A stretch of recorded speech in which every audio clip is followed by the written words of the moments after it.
ہاتھ سے سامنے والی چھت پر کسی کو اشارے کر رہی تھی۔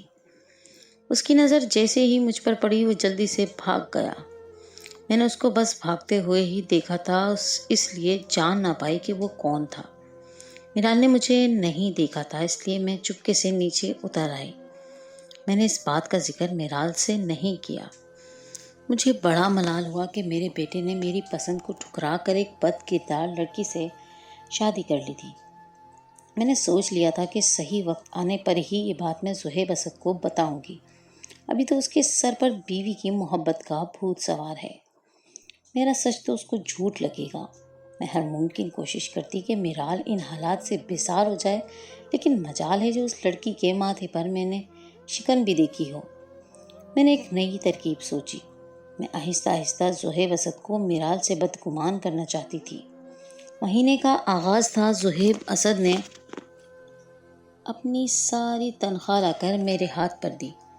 میں نے زہیب اسد کے سامنے ہی وہ پیسے میرال کو تھما دیے اور اس سے کہا کہ جا کر میرے سرہانے کے نیچے رکھ دو۔ اگلی صبح میں نے زہیب اسد کے آفس جانے سے پہلے ہی شور ڈال دیا۔ میں نے میرال سے پوچھا کہ میں نے کل جو پیسے تمہیں تھمائے تھے وہ کہاں گئے ہیں؟ یہ سن کر وہ گھبرا گئی۔ اس نے کہا، امی جی میں نے آپ کے سرہانے کے نیچے ہی رکھے تھے۔ میں نے کہا، اگر سرہانے کے نیچے ہی رکھے تھے تو لا کر دو مجھے۔ میرال جلدی سے میرے کمرے میں گئی۔ اس نے میرا سارا بستر چھان مارا، لیکن وہاں پیسے موجود ہوتے تو اسے ملتے۔ وہ جب باہر آئی تو اس کی آنکھوں میں پریشانی صاف ظاہر تھی۔ وہ بولی، امی جی کل میں وہ پیسے آپ کے بستر کے نیچے رکھنا بھول گئی تھی، وہ میرے پاس ہی پڑے ہیں۔ پھر وہ اپنے کمرے میں چلی گئی اور اپنی الماری سے پیسے نکال کر مجھے دے دیے۔ مجھے حیرت کا شدید جھٹکا لگا کہ اس نے ایسا کیوں کیا، کیونکہ پیسے تو میرے پاس ہی موجود تھے۔ میرال نے وہ میرے بستر کے نیچے رکھ دیے تھے۔ میں نے بھی میرال سے وہ پیسے تھام لیے۔ اتنا تو مجھے اندازہ ہو گیا تھا کہ میرال بہت تیز لڑکی ہے۔ مجھے اس کا اور ہی حل سوچنا پڑے گا۔ ابھی میں سوچ بچار میں لگی تھی کہ اچانک ایک دن میرال نے مجھے دادی بننے کی خوشخبری سنا دی۔ یہ خبر سنتے ہی میرا دل خوشی سے اچھل پڑا تھا کہ میرے گھر ایک ننھا زہیب اسد آ جائے گا۔ مگر جب میں نے میرال کے بارے میں سوچا تو میرا حلق تک کڑوا ہو گیا تھا۔ میں کسی صورت بھی میرال کا بچہ اپنے گھر میں نہیں دیکھنا چاہتی تھی۔ میں نے میرال کے بچے کو ختم کرنے کا ایک منصوبہ بنا لیا۔ ایک ننھی جان کو نقصان پہنچاتے ہوئے مجھے دکھ تو بہت ہوا، لیکن میں نے سوچا کہ میرا زہیب اسد سلامت رہے، اللہ بچے اور دے دے گا۔ میں نے سوچ لیا تھا کہ جیسے ہی بچہ ختم ہوگا میں میرال پر سارا الزام لگا دوں گی کہ اس نے جان بوجھ کر اپنے بچے کو نقصان پہنچایا ہے۔ اس طرح زہیب اسد کا دل میرال سے کھٹا ہو جائے گا اور وہ اس کو چھوڑ دے گا۔ میں اپنے اس جاندار منصوبے کو جامع تکمیل تک پہنچانے کے لیے فارمیسی سے گولیاں لے آئی تھی۔ اب میں زہیب اسد کے سامنے میرال کا بہت خیال رکھتی تھی۔ وہ بھی خوش ہو جاتی کہ چلو ساس میرا خیال تو رکھتی ہیں۔ میں سارا دن میرال کو کچھ نہ کچھ کھانے رہنے کی تلقین کرتی رہتی۔ پھر جیسے ہی رات ہوتی میں دودھ کے گلاس میں 3 گولیاں ڈال کر میرال کو دے آتی۔ مجھے کامل یقین تھا کہ یہ گولیاں پینے سے اس کا بچہ ختم ہو جائے گا۔ جب تک میں کامیاب نہ ہوتی تب تک میں میرال کو دودھ میں گولیاں ملا کر دیتی رہی۔ لیکن حیرت کی بات تو یہ تھی کہ میرال کا بچہ صحیح طرح سے پھل پھول رہا تھا۔ وہ گولیاں اتنی طاقتور تھیں کہ محض 2 ہفتے کے استعمال سے ہی بچے کو نقصان پہنچ سکتا تھا۔ ابھی تو صرف 1 ہفتہ ہی ہوا تھا۔ میں نے سوچا کہ چلو تھوڑا انتظار اور کر لیتی ہوں۔ تب تک میں ہر رات اسے دودھ میں 3 گولیاں ملا کر دیتی رہی۔ ایک دن میری پڑوسن مجھے میرے گھر سے لینے آ گئی۔ وہ بولی، باجی آئیں میں آپ کو بابا کے آستانے پر لے چلوں، ان کے تعویذ سے ہر قسم کے گھٹنوں کا درد ختم ہو جاتا ہے۔ میں کام کاج تو کوئی کرتی نہیں تھی، اس لیے فارغ ہی بیٹھی تھی۔ کمرے سے چادر اٹھائی اور سر پر اوڑھ کر پڑوسن کے ساتھ چل دی۔ جبکہ میرال کو تو میں نے اس قابل ہی نہ جانا کہ اس کو کچھ بتاؤں، سو یہ بتانا بھی مناسب نہیں سمجھا کہ میں کہاں جا رہی ہوں۔ بس جاتے ہوئے میں نے اس کو تاکید کر دی تھی کہ بڑے گیٹ کو تالا لگا لو، میں تھوڑی دیر سے واپس آؤں گی۔ میرال نے اسبات میں سر ہلا دیا۔ میں اپنی پڑوسن کے ساتھ اس کی بہن کے گھر چلی گئی۔ اس نے بھی گھٹنوں کا تعویذ لینا تھا۔ وہاں چائے پانی پینے ہمیں کافی دیر ہو گئی تھی۔ پھر ہم تینوں بابا کے آستانے پر پہنچ گئیں۔ تب تک شام ہونے لگی تھی۔ میں جیسے ہی تعویذ لے کر بابا کے آستانے سے نکلی، میری نظر میرال پر پڑی۔ وہ بھی وہیں بابا کے آستانے سے باہر نکل رہی تھی۔ اس نے خود کو سیاہ چادر سے اچھی طرح ڈھک رکھا تھا، لیکن میں اسے دیکھتے ہی پہچان گئی تھی، جبکہ اس کی نظر مجھ پر نہیں پڑی تھی۔ مجھے بڑی حیرت ہو رہی تھی کہ آخر وہ کرنا کیا چاہ رہی ہے۔ اس کا کردار بڑا مشکوک ہوتا جا رہا تھا۔ مجھے اس سے خوف آنے لگا تھا کہ کہیں ایسا نہ ہو کہ وہ میرے گھر کا سارا چین و سکون ہی لوٹ کر کہیں بھاگ جائے۔ میں کرتی بھی تو کیا کرتی، میرا بیٹا زہیب اسد تو اس کے عشق میں دیوانہ ہوا جاتا ہے۔ اس لیے میں اب میرال کو دودھ میں 3 کے بجائے 6 گولیاں ڈال کر دینے لگی، تاکہ جلدی سے بچے کا قصہ ختم ہو اور میری اس سے جان چھوٹے۔ لیکن اس کی صحت تو بالکل بھی کوئی اثر نہیں پڑ رہا تھا۔ وہ تو سارا دن کام میں جٹی رہتی، دن میں کئی مرتبہ چھت پر بھی جاتی، لیکن میں نے بھی ٹھان لیا تھا کہ میں میرال کو بے نقاب کر کے رہوں گی۔ میں نے سوچ لیا کہ اب میرال جیسے ہی چھت پر جائے گی، میں زہیب اسد کو اس کے پیچھے بھیج دوں گی، تاکہ وہ اپنی آنکھوں سے اپنی بیوی کے کرتوت دیکھ سکے۔ لیکن وہ بھی اپنے نام کی ایک ہی تھی۔ وہ اتوار کے دن زہیب اسد سے جدا ہی نہیں ہوتی تھی، کام کاج کرتی لیکن چھت پر نہ جاتی۔ میں نے ایک دن زہیب اسد کے سامنے ہی میرال سے کہا، کیا بات ہے بیٹا، آج تمہارا جی نہیں گھبرا رہا؟ آج تو تم نے چھت کا ایک بھی چکر نہیں لگایا۔ وہ مسکرا کر بولی، امی جی آج زہیب جو گھر پہ ہیں، میرا جی کیوں گھبرائے گا؟ اس کی اس بات پر زہیب اسد تو خوشی سے لال ہو گیا۔ وہ ایسے ہی دل رہائی والی باتیں کر کے میرے بیٹے کو اپنے قابو میں کیے بیٹھی تھی۔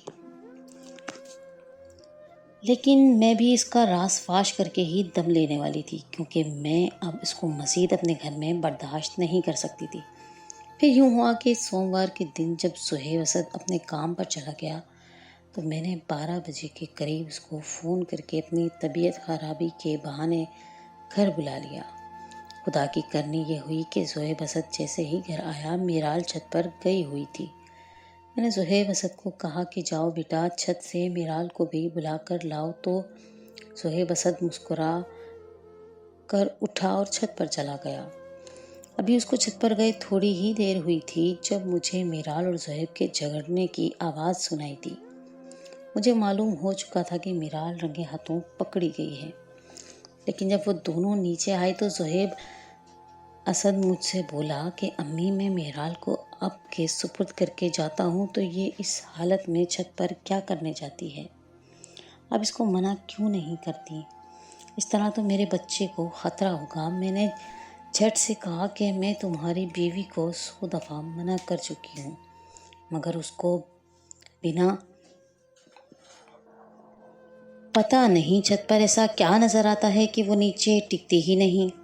یہ سن کر زہیب اسد نے بڑی گہری نظروں سے میرال کو دیکھا تھا، جیسے اس کو کوئی بات بری لگی ہو، مگر معاملہ رفع دفع ہو گیا۔ ادھر میرال کو دودھ میں گولیاں ملا کر دیتے ہوئے مجھے 3 ہفتے گزر چکے تھے۔ مجھے اب شک ہونے لگا تھا۔ میں رات میں میرال کو دودھ دے کر چلے گئی۔ صبح جا کر میں نے اس کے کمرے میں تلاشی لی تو مجھے دودھ کے 2 پیالے نظر آئے۔ ایک پیالہ تو وہ تھا جس میں میں میرال کو دودھ دیتی تھی، لیکن ایک نیا پیالہ بھی وہاں پڑا ہوا تھا۔ میں نے نیا پیالہ اٹھایا۔ وہ پیالہ میں نے ایک شاپر میں ڈالا اور میرال سے پڑوسن کے ہاں جانے کا کہہ کر میں گھر سے نکل گئی۔ میں سیدھی لیبارٹری گئی۔ میں نے لیبارٹری جاتے ہی ان سے کہا کہ مجھے اس دودھ کی رپورٹ چاہیے کہ اس دودھ میں کیا ملا ہوتا ہے۔ گھنٹے بعد رپورٹ آنا تھی۔ یہ ٹائم میں نے بڑی مشکل سے وہاں گزارا، لیکن جب رپورٹ میرے ہاتھوں میں آئی تو میرا تو سر ہی چکرا کر رہ گیا، کیونکہ رپورٹ میں صاف لکھا تھا کہ دودھ میں طاقت کا سیرپ ملا ہوا ہوتا ہے، وہی سیرپ جو میرا بیٹا استعمال کرتا تھا۔ میرے بیٹے کو کمر کا درد رہتا تھا، اس لیے ڈاکٹر نے اسے طاقت کا سیرپ لکھ کر دیا تھا۔ اس بات کا صاف مطلب یہی تھا کہ میری بہو میرے بیٹے کا طاقت کا سیرپ اپنے دودھ میں ملا کر پیتی تھی، جس سے وہ خود بھی ہٹی کٹی ہوتی جا رہی تھی اور سارا سارا دن کام کرنے پر بھی نہ تھکتی تھی۔ اس کا بچہ بھی صحیح طرح سے پھل پھول رہا تھا۔ میرال کوئی سیدھی سادی مظلوم سی لڑکی نہیں تھی، بلکہ وہ تو بہت تیز نکلی، اتنی تیز کہ اس کی ذہانت کا مقابلہ تو میں بھی نہیں کر پائی۔ لیکن میرے پاس ابھی بھی میرال کے 2 راز موجود تھے، جس کے بل بوتے پر میں اس کو اپنے گھر سے نکلوا سکتی تھی۔ میں شام کو جب گھر لوٹی تو زہیب اسد کو غصے سے تڑپتا ہوا پایا۔ مجھے دیکھتے ہی زہیب اسد نے مجھ پر چیخنا چلانا شروع کر دیا۔ وہ بولا، امی آپ نے میرے بچے کو ختم کرنے کی کوشش کیوں کی؟ آپ کو مجھ پر ذرا بھی رحم نہیں آیا؟ مانا کہ آپ کو میرال پسند نہیں تھی، لیکن اس کا یہ مطلب تو نہیں تھا کہ آپ میری پہلی اولاد کو ختم کرنے کی کوشش کرتی۔ مجھے آپ سے یہ امید نہیں تھی کہ آپ میرال کو دودھ میں بچہ ضائع کرنے کے لیے گولیاں ملا کر دیتی رہیں۔ میں تو زہیب اسد کی بات سن کر چکرا ہی گئی تھی۔ میں نے اپنے بچاؤ کے لیے رونا شروع کر دیا۔ میں نے روتے ہوئے اپنے بیٹے سے کہا کہ تمہیں اپنی ماں پر الزام لگاتے ہوئے ذرا شرم نہیں آتی؟ زہیب اسد نے میری طرف دیکھ کر نفی میں سر ہلایا اور چلانے لگا، امی الزام نہیں ہے، یہ میرے پاس لیبارٹری کی رپورٹ ہے۔ اس میں یہ ثابت ہو چکا ہے کہ آپ میرال کو جو دودھ دیتی تھیں اس میں گولیاں شامل ہوتی تھیں۔ آپ نے میرے ساتھ ایسا کیوں کیا؟ میں بہت بری طرح پھنس چکی تھی، اس لیے میں نے پانسا پلٹنے کی کوشش کی۔ میں نے جھٹ سے کہا، بیٹا تمہاری بیوی کا کردار ٹھیک نہیں ہے، یہ چھت پر جا کر لڑکوں کو اشارے کرتی ہے۔ اس کے علاوہ میں نے میرال کو بابا کے آستانے پر بھی دیکھا تھا، یہ تعویذ کے چکروں میں بھی پڑی ہوئی ہے۔ تم اپنی بیوی سے پوچھو کہ وہ یہ سب کیوں کرتی ہے۔ زہیب اسد کے کچھ کہنے سے پہلے ہی میرال بولی، آنٹی جی میں بد کردار نہیں ہوں۔ اگر آپ کو یہ لگتا ہے کہ میں چھت پر جا کر لڑکوں کو اشارہ کرتی ہوں تو آپ کو بالکل غلط لگتا ہے۔ میں تو اپنی پڑوسن کو اشارے کرتی تھی۔ شمیم خالہ کی بہو میری دوست بن گئی ہے۔ ہماری ایک دن ملاقات ہوئی تو اس نے بتایا کہ اس کی ساس بھی بالکل آپ کی جیسی چڑچڑی سی تھی، وہ بھی اپنی بہو کو گھر میں برداشت نہیں کر رہی تھی۔ تو پھر اس نے بابا کے آستانے پر جا کر ایک تعویذ لیا۔ اس کے بعد اس کے گھر اولاد بھی ہو گئی اور اس کی ساس بھی اچھی ہو گئی۔ اس لیے میں نے اس کو اشارہ کیا کہ وہ میرے ساتھ بابا کے آستانے پر چلے، اور میں چھت پر جا کر اس کو اشارہ کر کے اس کا حال احوال بھی جاننا چاہتی تھی۔ اس دن آپ بازار کا کہہ کر گھر سے نکلی تو میں نے پڑوسن کو اشارہ کر کے کہا کہ وہ مجھے اپنے ساتھ آستانے پر لے چلیں۔ پھر وہ مزید بولی، امی جی اس ساری بات کا گواہ زہیب خود ہے۔ میں نے اس کو اپنی پڑوسن کے متعلق بھی بتایا ہے اور بابا کے آستانے پر جانے کا بھی بتایا تھا۔ زہیب نے مسکرا کر کہا تھا کہ ارے یہ تعویذوں وغیرہ کے چکروں میں مت پڑو، میرال ان سے کچھ نہیں ہوتا۔ مگر پھر میرے اصرار پر انہوں نے مجھے اجازت دے دی۔ میں تبھی گئی تھی۔ اور امی جی جب آپ مجھ سے سارا سارا دن کام کرواتی تھیں اور زہیب کے سامنے بہت اچھی بن جاتی تھیں، مگر پھر جب میں نے اولاد کی خوشخبری سنائی تو آپ کے چہرے کے تاثرات دیکھ کر میں جان چکی تھی کہ آپ بالکل بھی خوش نہیں ہوئیں۔ پھر آپ نے مجھے رات میں دودھ کا گلاس دینا شروع کر دیا تو مجھے آپ پر شک ہونے لگا، اس لیے میں وہ دودھ نہیں پیتی تھی۔ اس دودھ کے متبادل اپنے پیالے میں دودھ ڈال کر اس میں طاقت کا سیرپ ڈال کر پی لیتی تھی۔ اب میں بہت بری طرح پھنس گئی تھی۔ میں نے مرزا صاحب کی بیٹی کو بلا وجہ ہی معصوم جانا تھا۔ اگر وہ معصوم ہوتی تو میرے بیٹے کو اپنے چنگل میں نہ پھنسا لیتی۔ اب میرے پاس اپنے جرم کے اقرار کے سوا اور کوئی چارہ نہیں تھا۔ میں نے اپنے آنسو پونچھ لیے۔ پھر میں نے زہیب اسد سے کہا کہ تم میرے اکلوتے بیٹے تھے، تمہیں معلوم ہے نا کہ میں نے تمہیں کتنی مشکلات سہ کر پالا پوسا۔